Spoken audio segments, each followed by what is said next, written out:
Hello and welcome to Economic Forum, a program where we discuss a variety of topics about issues that affect our economy in Zimbabwe. These can be issues to do with tourism, with agriculture, with mining, with education, and many facets of life. When we discuss them, we look at how they affect our economy. My name is John Masuku. The subject of business and economic research and development is a very important one in the development of industry so that it does not remain stagnant. It is an issue that helps entities to improve their products so that when things change, they are also able to move with the times. Or even before businesses are established, you want to look at whether they will be viable. And that's what we're going to be discussing today with our guest, who is Dr. David Damiyano. We are going to be discussing business, research, and development. Welcome to Economic Forum, Dr. Damiyano. Thank you, John, and thank you, viewers. Yes. This concept is important to all our stakeholders in a country. This is a business research concept, and it is important because we have got products all over which are important to feed our preferences. But for a business, why is business research and development important? That's a very good question. Let's kick it from there. Business research is important simply because businesses, they've got their products and services, but they should not remain stagnant. They have to inquire more around their products, more around their services, so that they meet the growing preferences which is fueled locally and abroad. You know, our products are coming from far, China, for instance, so we need to re-engineer our products around China and other big and emerging economies. So to meet that, to match that, we have to employ research and development. Do we have a culture of business research in this country, or we do it and then the results gather dust? Well, what is the nature of business research in this country? Of course, there are some researches which are gathering dust because there are no implementers. So we are saying if we have got a think pot, an integral pot where these researches are used, be it at national level, be it at local level, and even at individual level. Let's come back to what's happening nowadays with regards to innovation hubs, where even academic institutions are encouraged to come up with innovation and also have it in the context of our NDS1. Let's contextualize it in that way. You have spoken of our blueprint, the NDS1, which actually stems from the SDGs. You know, SDGs came into effect after the countries agreed in 2015 for it to kickstart from 2016 to 2030, and that also brings our vision 2030. And in this, we have got research being an integral, a cross-cutting for the 17 SDGs which were enunciated. And in line with our SDGs, we know that we want to feed the nation, we want to end hunger, we want to improve, to empower our country and our citizens. So for us to develop products and services that will sustain the test of time, research is important. So what would you, in summary, say have been the positive results with regards to what's happening at tertiary institutions, for instance, and how they are linking in with the corporate world? The innovation hubs, it was a noble idea from our Education 5.0 mantra. But we know that we should not remain lab activities. You know, we should commercialize this, to take it to innovation, take it to commercialization, make money, make profits. Remember that the government actually had put in some capital to maintain these innovation hubs. So what we want to see now are the offsprings. You know, we need to see universities having some splinter companies We need to see universities declaring profits. So innovation hubs could be the backbone of what is trending in the academia. And where do you place economic or business research and development in an entity? Is it something that comes once in a while on a part-time basis, or you actually are much more effective when you have it as part of your structure? Research and development is integral. It should be ongoing. It should be in sync with all the activities that happens in all organizational departments. But also to answer that, I would want to answer it from the facets of the types of the researches that we have. We've got the pure research, whereby we just say a business can have research for incubation, whereby they can just start research in an organization with the intent to use the outputs. But also we've got applied research, whereby in a business they should have this research type simply to solve problems. They've got a problem, so they instigate research, they can have commissioned research, and they'll solve the problems that we have. Then lastly, we actually have got the development research, which is meant to move the country or the business to a future date. And our friends in South Africa, in Europe, they've got what they call future labs, which will try to describe services and products that we have in the future. That's Dr. David Damiyano. He is a business and economic researcher. Today we are looking at the importance of business and economic research with regards our economy, with regards our industry, so that they don't remain stagnant, so that new products, new ideas, new ways of doing things are also devised and implemented. So join us in the second segment of Economic Forum.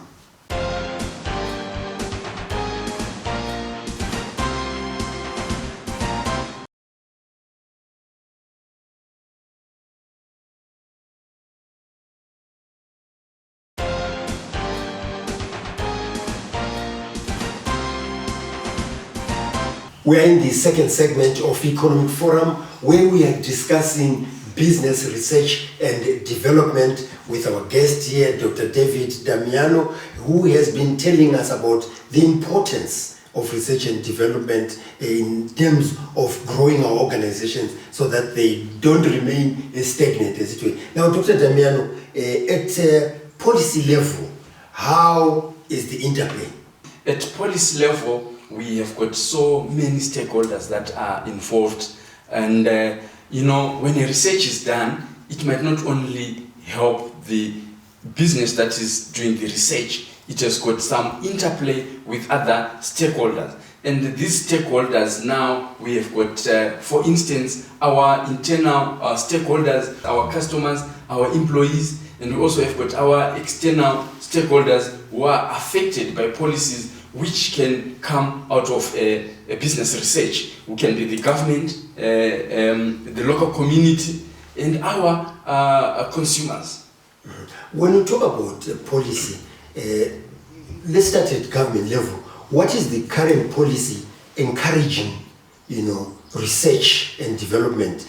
Yes, at government level, we have got our universities, which are actually taking a center stage in terms of business research. We also have got Research Council of Zimbabwe, which was also involved in some commissioned research. We also have got some public-private partnerships, which also have ushered some business research. So in that aspect, we are saying we are trying, and also the government has been setting aside from its fiscus an amount towards research. Of course, we also have got some disaggregated, some uncoordinated researches which are taking place at university level, at company level. All that can be useful if they are actually integrated. Yes. Lest we seem to be talking at a very high level, let's talk about research and development at individual level, at SME level, how has it manifested itself in Zimbabwe? We also have our ministry, which is charged to make sure that our SMEs, they grow. And surely, John, research is not very complex. Even at lower levels, we can do research. We can find out about the prices. We can find out about even the rainfall pattern. A farmer should have such information. And even those who are selling in our cities, we actually have those selling clothes. They should not just sit and say, because my next door shop is selling this line of products, so I can do the same. They should do their independent research and have their own recommendations on how they should proceed. At times when research is carried out, what we read is that the public may not be receptive because they may not understand what is going on. Research also involves, predominantly involves going out to the public and asking questions, some which may be uncomfortable and so forth. Just say a little bit about the process of research itself so that when you researchers get to the public, they fully understand what you are there for. Oh, thank you. When you are carrying out a research, for sure you are moving from unknown to known. So you must make sure that your respondents are comfortable with the questions that you ask them. And there are strategies which we use. Some of them, we call them gaining entry strategies. But also I must highlight that there are what we call research ethics that should be upheld when you are carrying out your research. So for instance, gaining entry strategies, you should also explain the possible benefits of the research that you are going to carry out to the consumers. You can explain to those respondents so that they don't give you false information. And how do you do that? You can also approach a friend to lead you to a friend. You can also state your credentials. John, when you're saying I am a student from the university, you also have your credibility. When you say that I am a member of this forum, you also get credibility. Then when you ask, they are also receptive. And languages, do they benefit in making the research more authentic? Use of different languages in the country rather than sticking to English alone? Yes, that also has to be detected geographically, because when you're doing a research where you have got some marginalized citizens, you also need to take note of their languages. Technical jargon should be reduced when we are conducting research, and even figures which are explicit should also be excluded when we are discussing about research. Yes, that's Dr. David Damiyano. He's a business and economic researcher.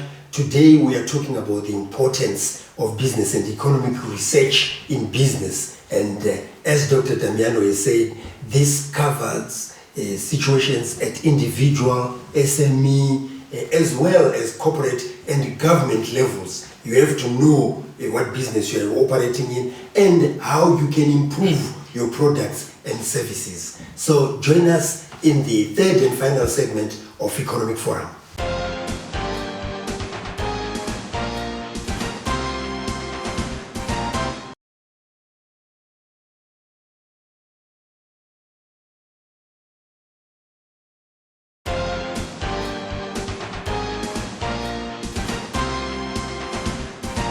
This is the third and final segment of Economic Forum, where today we are discussing business and economic research, a very important topic that our guest here, Dr. David Damiyano, is unpacking for us so that we fully understand it. So having come out with all these researches, what steps are then taken when results come out? What should be done? Okay, thank you, John.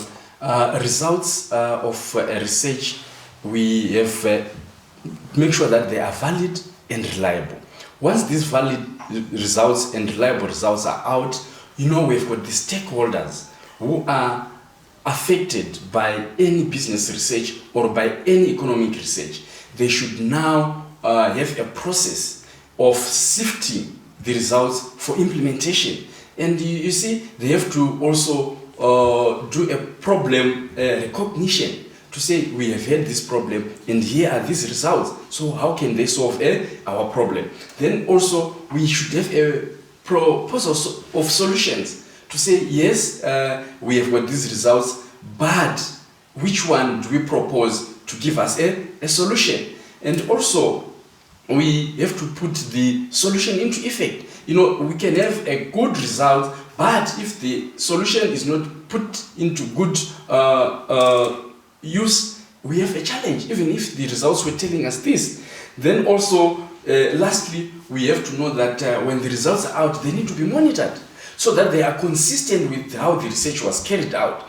Because there are times when we have got a scope of the research and at the end, our stakeholders expect the same research to be used for a different scope. So that should also be taken into consideration, John. Mm-hmm. Let's look at the global level and how we relate with other countries, since we've become a global village. I had occasion to read some of the works of Steve Jobs, and I found out that he was very much interested in the Department of Research and Development, which is why they came up with so many products at his entity. What is the situation like at global level, the situation of research and development, and how, since we are meeting and integrating with other regions, other continents, how are we doing that successfully? Okay, thank you, John. The global world is fast growing simply because myself, as a proponent of research, say that it is one of the drivers of the global growth. And economies like Japan, China, they are heating up as a result of research. If you check, I think countries like Japan, they use a bigger percentage of their GDP towards research. We've got our Japan, we've got China, we have got Sweden is there, we have got Switzerland also tops in terms of their research and development costs. Let's come to Africa. Mention something about Africa. Okay, yes, in Africa we have got other countries which are trailing. We have got South Africa. That's why they also have what they call their NRF. They are actually driving research at national level. And in South Africa, they also have pushed their research through their universities, whereby research funds the universities. If you look at the research output for South Africa, it's massive. Of course, Zimbabweans. And Zimbabwe, they might be contributing a lot to research agenda locally, but also in any other country where they are. They are the massive producers of research papers in South Africa. In Botswana, you find that this name is a Zimbabwean. Dr. Damiyano, do we have a repository of research done by Zimbabweans locally and internationally, and how are we celebrating and implementing these researches? Researches are being done, yes, but there is no, in my view, no systematic repository being done. We are actually harvesting researches done by Zimbabweans in other web repositories, but we don't have our local one. Of course, some of the commissioned researches will find its way reposited with the Research Council of Zimbabwe, but not all is seated there. Yes. There are, in fact, in that context, a lot of Zimbabweans, as you say, who are working for different institutions. How best can we actually utilize them back home? Some have actually started off with some of their experiments here, but because we take time to implement and also to promote the work they're doing, it ends up being taken elsewhere. How can we avoid that? We should actually start by celebrating them here so that they don't leave to be celebrated out there. You see, we should actually take them at grassroots, then have their work recognized here. Then also another issue is about funding. Once a research is funded and also intellectual property sitting in the right of the inventor, definitely people will stay here, will add value. For our research to be of value here in Zimbabwe, what recommendations would you make so that we make proper use of our research? Research for it not to gather dust, it should be valid and reliable. That is why we usually reckon research is done by big institutions, our World Bank, our IMFs, simply because those are commissioned research. So my first point could be to have more of our commissioned researches which are valid, whose results can be tested. And this also goes along with funding. Then also we should have academic funding for research and also Kanban in manufacturing, in mining, in agriculture, accessing research and development, and also enjoying the sweeteners of research and development, maybe through some direct subsidies, maybe through some tax credits or tax holidays for carrying out research. And also, John, there are what we call network-based research instruments, whereby we utilize research results from our networks, and in that we also have to come up with policies that favors what our research. Then also, interestingly, we have got what we are now calling some foresight exercises, and these are our futures labs. We have got our Silicon, where students, lecturers, practitioners are discussing what will happen in 2060, John. So, but they're discussing it today. This is what can be some of the recommendations. Let's have our growth labs here. Let's have our research labs here all over. Our innovation hubs being taken to represent our future Zimbabwe. Well, that's Dr. David Damiyano, who is a business and economic researcher. Today, we were talking about the importance of research in industry as well as other services, so that you get to know what is going on, how you can plan for the future to avoid being antiquated or being stagnant.